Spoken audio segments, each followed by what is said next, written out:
Εγώ θα ήθελα να μιλήσω έτσι για περίπου 10 λεπτά, με την άδεια σας.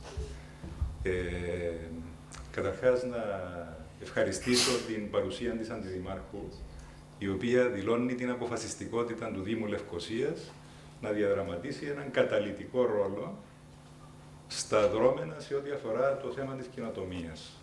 Θέλω να σας πω ότι με το Δήμο Λευκωσίας συμμετέχουμε σε μια κοινή πρωτοβουλία, η οποία ονομάζεται Capital Impact και η οποία θα ανακοινωθεί πολύ σύντομα για τη δημιουργία ενός εκκολαπτηρίου και ενός accelerator στο κέντρο της Λευκωσίας για να υποστηρίξει περίπου 20 ομάδες νέων επιστημόνων που θα δουλέψουν πάνω σε νεοφυείς εταιρείες. Επίσης, θέλω να σας πω ότι είναι σε προχωρημένο στάδιο οι διαπραγματεύσεις με το Δήμο Λευκωσίας και ενδεχομένως και άλλους πρωταγωνιστές της τεχνολογίας για διεκδίκηση συγχρηματοδοτούμενων κονδυλίων από την Ευρωπαϊκή Ένωση ύψους περίπου 30 εκατομμυρίων ευρώ. Κατά συνέπεια, θέλω να πω ότι η συνεργασία μας με το Δήμο Λευκωσίας και τον Δήμαρχο, την Αντιδήμαρχο και τα μέλη του Δημοτικού Συμβουλίου έχει πλέον πάρει μια μορφή στρατηγικής συνεργασίας και θεωρώ ότι θα πάμε πολύ καλά και θα προσθέσουμε αξία στην πρωτεύουσα αλλά και στην κυπριακή κοινωνία. Και έχει λεχθεί ότι το μαργαριτάρι είναι το δάκρυ ενός λαβωμένου στριδιού. Το μαργαριτάρι είναι το δάκρυ ενός λαβωμένου στριδιού. Ο τόπος μας έχει λαβωθεί απίστευτα τον τελευταίο καιρό και πλέον αντιμετωπίζει την καινοτομία ως λογική επιβίωσης. Εδώ και 15 περίπου χρόνια είχαν λεχθεί διάφορα για την καινοτομία. Οφείλω να πω ότι δεν υπήρξε ποτέ μια ολοκληρωμένη στρατηγική, αλλά έμειναν σε ράφια ωραίων βιβλιοθηκών και δεν υλοποιήθηκαν ποτέ. Αυτή τη στιγμή υπάρχει μια πολύ καλή στρατηγική, η οποία ανακοινώθηκε στο Προεδρικό πριν 2 περίπου εβδομάδες. Μια συγκροτημένη στρατηγική, η οποία αποτυπώνει έναν όραμα που προσωπικά, αλλά και ως οργανισμός, θεωρούμε ότι μπορεί να βγάλει την Κύπρο από την κρίση. Και επειδή είμαστε λαβωμένοι, δεν έχουμε επιλογή από το να πετύχουμε. Πρέπει να πιστέψουμε ότι θα πετύχουμε. Για την ΣΥΤΑ, η καινοτομία μοιάζει σαν μια αρχαία θεότητα την οποία πρέπει να ξαναανακαλύψουμε για να μας βγάλει από τη μιζέρια, να μας φέρει την αισιοδοξία και την ανάπτυξη.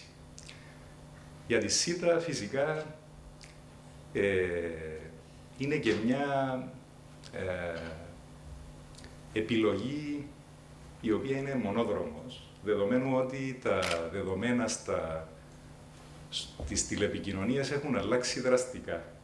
Και θα ήθελα να δώσω μια μικρή ανάλυση για τα νέα δεδομένα στις τηλεπικοινωνίες, την οποία παρουσίασε η φίλη Μιράντα Λισάνδρου στον Πολίτη την περασμένη Κυριακή με πολύ καλό τρόπο.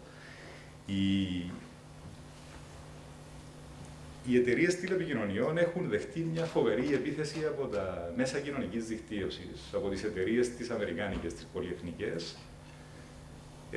οι οποίες έχουν υπερβεί έναν παραδοσιακό κανόνα που λειτουργούσε για 100 και τόσα χρόνια στις τηλεπικοινωνίες. Όταν διεκπεραιώνεται μία κλήση, όλοι οι συμμέτοχοι στη διαδικασία ολοκλήρωσης της κλήσης παίρνουν ένα μερίδιο των λεφτών που πληρώνει εκείνος που ενεργοποιεί την κλήση. Για παράδειγμα, αν γίνει ένα τηλεφώνημα από την Κύπρο προς την Αμερική, τότε πληρώνει ο πελάτης τη ΣΥΤΑ, η ΣΥΤΑ μαζεύει τα λεφτά και επιμερίζει αυτά τα λεφτά σε όλα τα διαβατικά δίκτυα. Δηλαδή, αν περάσει μέσα από τη Γαλλία και μετά καταλήξει στην Αμερική, τότε ένα μεγάλο ποσοστό των εσόδων καταλήγει σε αυτούς τους οργανισμούς. Στην προσπάθεια του ο κόσμος να δημιουργήσει ανταγωνισμό και να καλλιεργήσει ένα πνεύμα δημιουργικότητας, θεώρησε ότι αυτή η αρχή έπρεπε να τύχει υπέρβασης. Κατά συνέπεια, σήμερα, έναν περίπου 80% των υποδομών των τηλεπικοινωνιακών οργανισμών χρησιμοποιούνται από τις εταιρείες της κοινωνικής δικτύωσης, τους λεγόμενους over the top, το Google, που έχει και το YouTube, το Facebook, το Twitter. Ο κύριος Καρατζάς έχει φύγει, ο μεγαλύτερος Twitterάς της Κύπρου. Αυτές οι εταιρείες έχουν μετατρέψει τους τηλεπικοινωνιακούς οργανισμούς σε παλαβούς σωλήνες που δεν μπορούν οι τηλεπικοινωνιακοί οργανισμοί να αποσβέσουν τις επενδύσεις τους. Σκεφτείτε ότι μέσα στα επόμενα 5 με 7 χρόνια εταιρείες όπως η ΣΥΤΑ έχουν να κάνουν τεράστιες επενδύσεις για δίκτυα οπτικών ινών. Πρέπει να πάνε οι οπτικές ίνες στο σπίτι του καθενός πολίτη και στο γραφείο των επιχειρήσεων και παράλληλα να αναπτύξουμε ένα δίκτυο 4ης γενιάς κινητής τηλεφωνίας και για τη ΣΥΤΑ αυτό το πράγμα σημαίνει περίπου 500 εκατομμύρια ευρώ επενδύσεις μέσα στην επόμενη 7 ετία. Αν ακολουθήσει το παραδοσιακό μοντέλο εισαγωγής και εμπορικής αξιοποίησης των τηλεπικοινωνιακών υπηρεσιών, δεν θα μπορέσει ποτέ ούτε η ΣΥΤΑ, ούτε κανένας τηλεπικοινωνιακός οργανισμός να κάνει απόσβεση των επενδύσεων του. Ως εκ τούτου, η καινοτομία για τους τηλεπικοινωνιακούς οργανισμούς είναι η μόνη επιλογή για να μπορέσουν να δημιουργήσουν εναλλακτικές πηγές εσόδων, για να μπορέσουν να επιβιώσουν. Φτάσαμε στο σημείο οι τηλεπικοινωνιακοί οργανισμοί να αποποιούνται της ιδιότητας του τηλεπικοινωνιακού οργανισμού. Εμείς λέμε στη στρατηγική μας ότι δεν είμαστε τηλεπικοινωνιακός οργανισμός.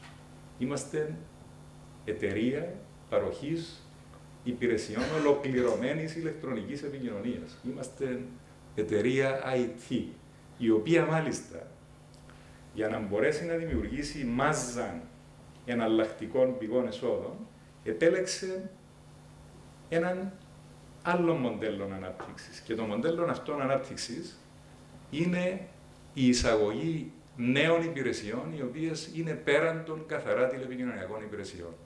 Έτσι θα δείτε τη ΣΥΤΑ αυτή τη στιγμή να εισάγει με συνεργάτες υπηρεσίες οι οποίες στοχεύουν την παγκόσμια αγορά. Ένα από τα έργα τα οποία χειριζόμαστε και είμαστε πολύ αισιόδοξοι ότι θα μας δημιουργήσει πολλά έσοδα είναι το έξυπνο συνδεδεμένο σκάφος που δίνει μία λύση στην εμπορική ναυτιλία για εξοικονόμηση περίπου του 2% των καυσίμων των εμπορικών σκαφών, πράγμα που μεταφράζεται σε δισεκατομμύρια δολάρια, διότι η βασική συνιστόσα κόστους των εμπορικών πλοίων είναι τα καύσιμα. Θα μας δείτε να ασχολούμαστε με έργα για έξυπνους μετρητές κατανάλωσης νερού. Είμαστε αυτή τη στιγμή πολύ κοντά στην κατακύρωση ενός έργου για εγκατάσταση 120.000 μετρητών στη Λευκοσία, στα σπίτια, έξυπνων μετρητών κατανάλωσης νερού, ένα έργο το οποίο θα στοιχήσει περίπου 20 εκατομμύρια ευρώ. Σκεφτείτε τώρα σε άλλες εποχές, η ΣΥΤΑ να ασχολείται με όλα αυτά τα πράγματα τα οποία είναι πέραν από το mainstream φάσμα δραστηριοτήτων της. Έχουμε μπει σε έργα και ξεκινάμε πιλωτικά έργα στον τομέα της ηλεκτρονικής υγείας. Διεκδικούμε με αξιώσεις, είναι ο κύριος Φραγκούλης εδώ, επικεφαλής του τμήματος για την ηλεκτρονική διακυβέρνηση. Έργα όπως είναι η ηλεκτρονική δικαιοσύνη, όπως είναι η παρακολούθηση των λεωφορείων, το οποίο βγαίνει το Υπουργείο Συγκοινωνιών και Έργων, και μια σειρά από άλλα έργα, θα δείτε τη ΣΥΤΑ να τα διεκδικεί με αξιώσεις, είτε από μόνη της, είτε με συνεργάτες, είτε ως επικεφαλής φορέας, είτε ως συνεργαζόμενος φορέας. Επίσης, θα μας δείτε να διεκδικούμε έργα που έχουν σχέση με το έξυπνο σπίτι, με τις έξυπνες πόλεις.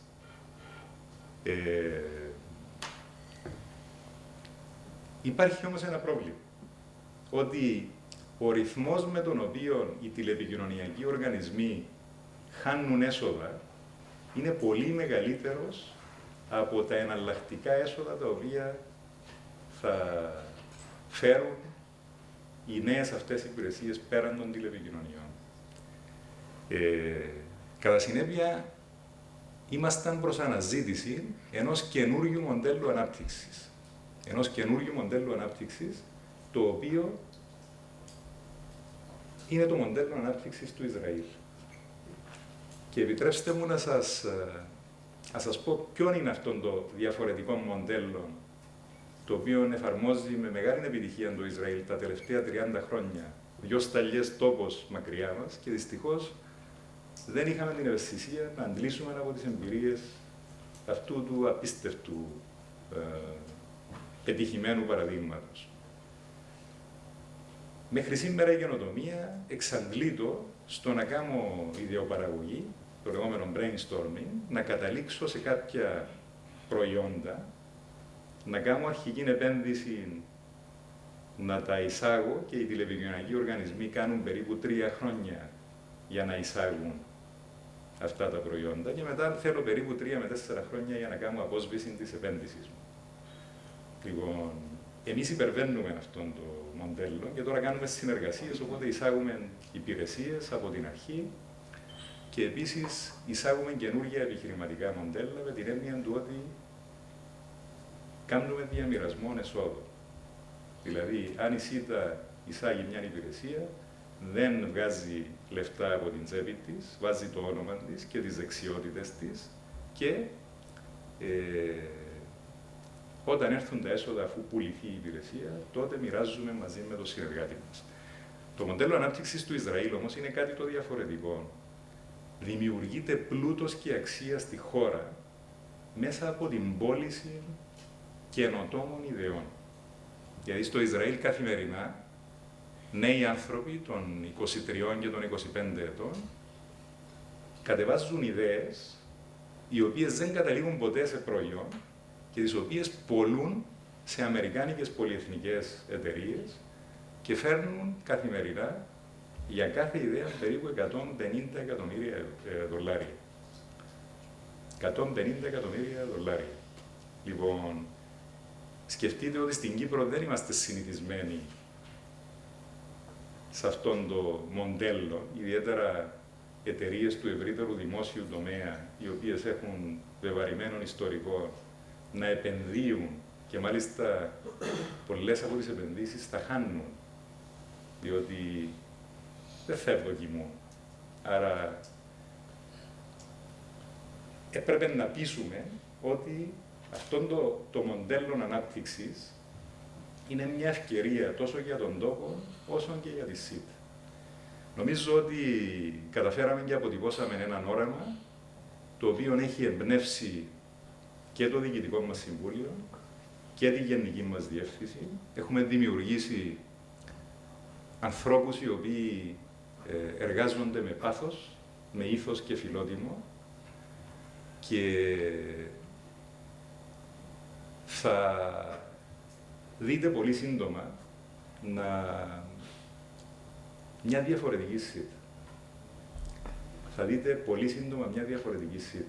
Και προσπαθήσαμε, επειδή η καινοτομία θέλει συνεργάτες, να συνεργαστούμε με τους καλύτερους.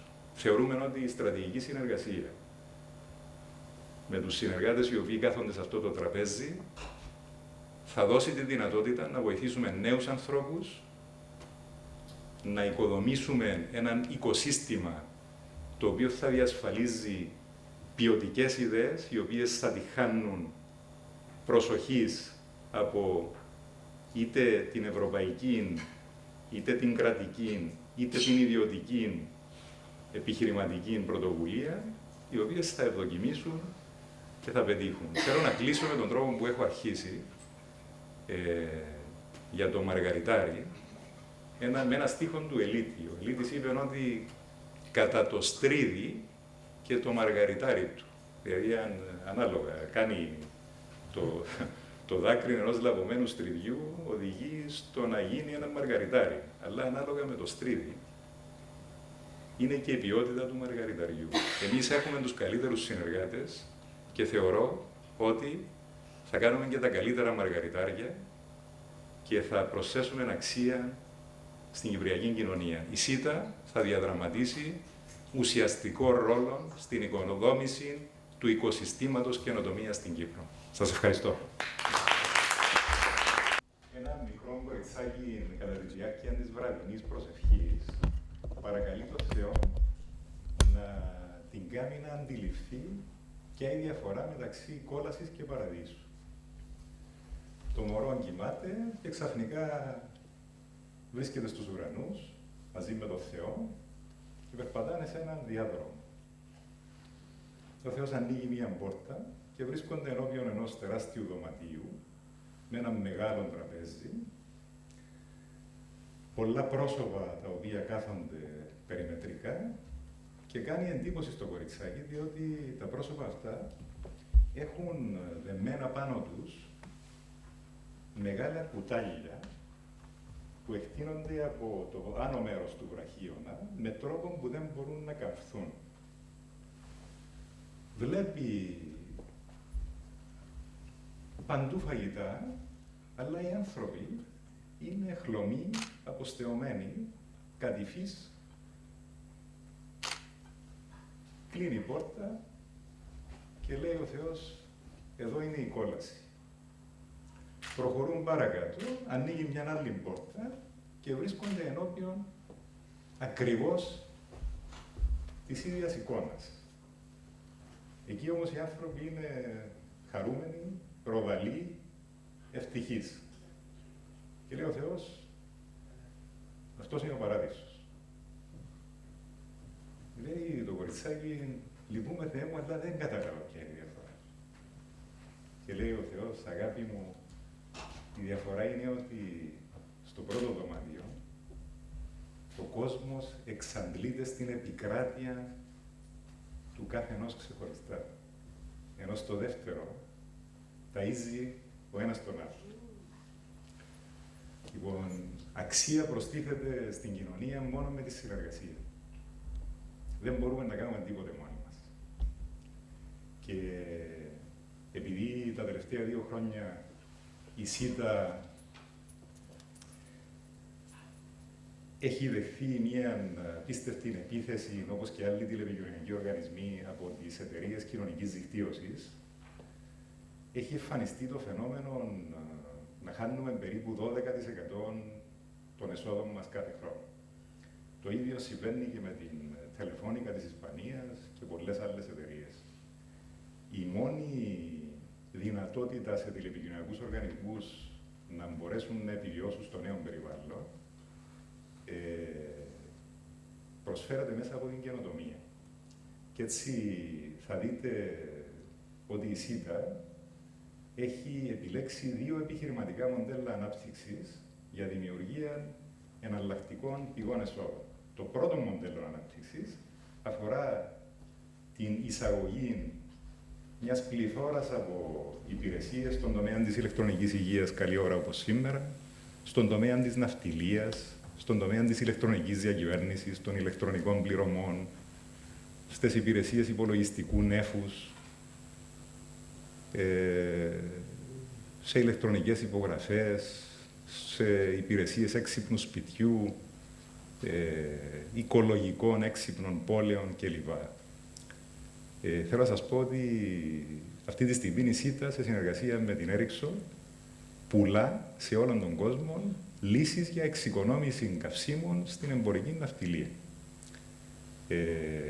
Για να καταλάβετε ότι η μια πηγή εσόδων είναι μέσα από τη συνεργασία με τρίτες εταιρείες, οι οποίες έχουν αναπτύξει αυτές τις υπηρεσίες και αφορούν υπηρεσίες για τις οποίες δεν έχουμε καν τις δεξιότητες. Έχουμε όμως κάποιες από τις δεξιότητες. Το καλό όνομα, τα δίκτυα, τη δυνατότητα να μαζέψουμε λεφτά, να διαχειριστούμε έργα και άρα μας προσφέρεται μια ευκαιρία για να προσθέσουμε αξία στην κοινωνία και παράλληλα να έχουμε εναλλακτικά έσοδα. Το πρόβλημα είναι ότι ο ρυθμός με τον οποίο χάνονται τα έσοδα